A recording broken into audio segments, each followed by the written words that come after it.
Assalamualaikum warahmatullahi wabarakatuh. Baiklah, saya akan menjawab soal UTS MK Agama. Yang pertama yaitu apa yang Anda ketahui tentang manusia dan agama? Jelaskan apa itu manusia dan agama.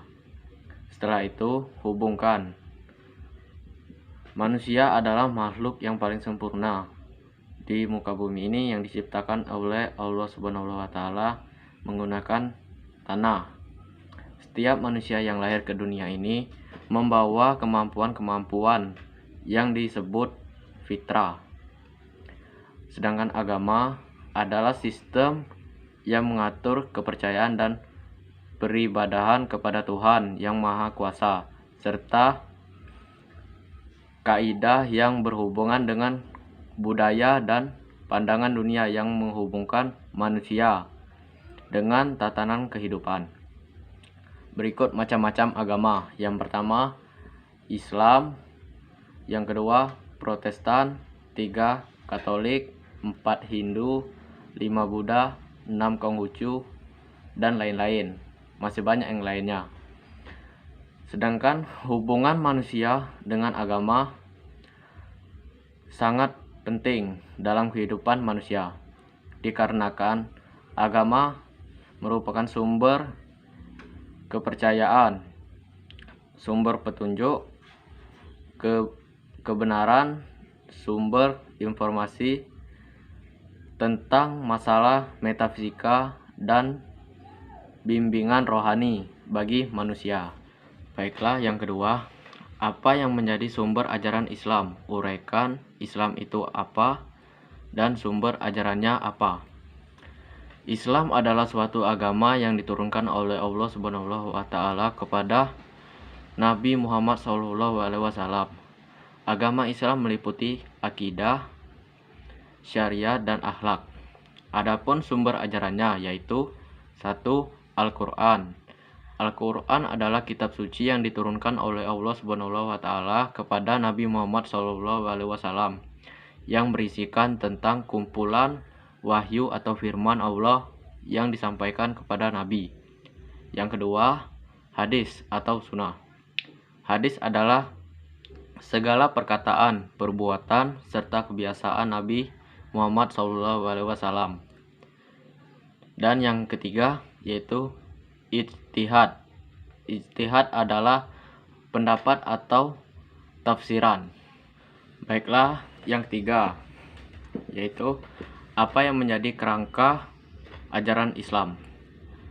Kerangka ajaran Islam ada 3. Yang pertama, akidah.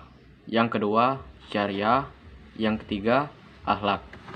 Akidah yang berarti ikatan, sangkutan, dan keyakinan. Akidah secara teknis juga berarti keyakinan atau iman. Yang kedua, syariah. Syariah artinya jalan ke sumber air atau jalan yang harus diikuti, yakni jalan ke arah sumber pokok bagi kehidupan. Dan yang ketiga, akhlak. Akhlak artinya budi pekerti, perangai, tingkah laku atau tabiat. Baiklah, selanjutnya yang keempat. Apa yang menjadi ruang lingkup kajian kaidah? Uraikan dan jelaskan. Kajian kaidah ada 4. Yang pertama, ilmiah. Yang kedua, nubuah. Yang ketiga, ruhaniyah. Dan yang keempat, samiyah.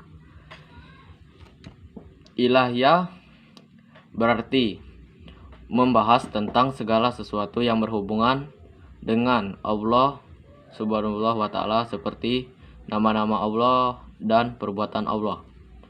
Sedangkan yang kedua, nubuah, yaitu pembahasan tentang segala sesuatu yang berhubungan dengan Nabi dan Rasul, termasuk mengenai kitab-kitab Allah Subhanahu wa taala, mukjizat dan keramat. Dan yang ketiga, ruhaniyah, yaitu pembahasan tentang segala sesuatu yang berhubungan dengan metafisika, seperti malaikat, jin, iblis, dan roh. Yang keempat, samiyah, yaitu membahas tentang segala sesuatu yang hanya bisa diketahui lewat samia.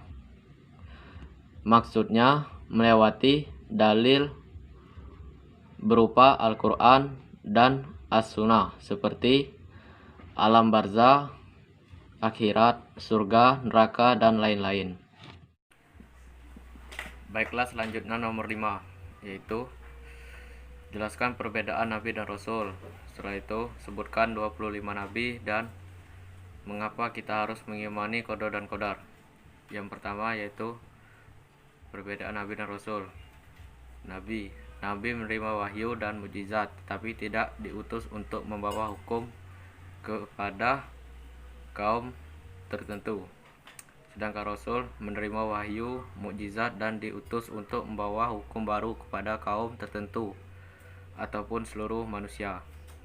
Selanjutnya yaitu sebutkan 25 Nabi. Yang pertama Nabi Adam, yang kedua Nabi Idris, ketiga Nabi Nuh, keempat Nabi Hud, kelima Nabi Saleh, keenam Nabi Ibrahim, ketujuh Nabi Lut, 8 Nabi Ismail, 9 Nabi Ishak, 10 Nabi Yakub, 11 Nabi Yusuf, 12 Nabi Ayub, 13 Nabi Syuaib, 14 Nabi Musa, 15 Nabi Harun, 16 Nabi Zulkifli, 17 Nabi Daud, 18 Nabi Sulaiman, 19 Nabi Ilyas, 20 Nabi Ilyasa, 21 Nabi Yunus, 22 Nabi Zakaria, 23 Nabi Yahya, 24 Nabi Isa, 25 Nabi Muhammad SAW.